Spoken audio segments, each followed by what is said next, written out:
ঈদের দিন নিয়ে অনেক কিছু ভেবেছিলাম।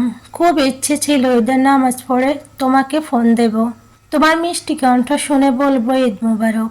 বিশ্বাস করেছিলাম আমাদের সব মান অভিমান ঈদের খুশিতে বিলীন হয়ে যাবে, কিন্তু বাস্তবতা আজ বড়ই কঠিন। আর চারিদিকে সবাই খুশিতে ছবি তুলছে নতুন জামা পরে, অথচ আমি ফোনের গ্যালারিতে তোমার পুরনো ছবিগুলো দেখছি।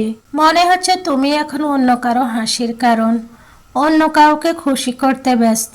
কিন্তু আমার কাছে ঈদের আনন্দ মানে ছিল তোমার সাথে কাটানো মুহূর্তগুলো।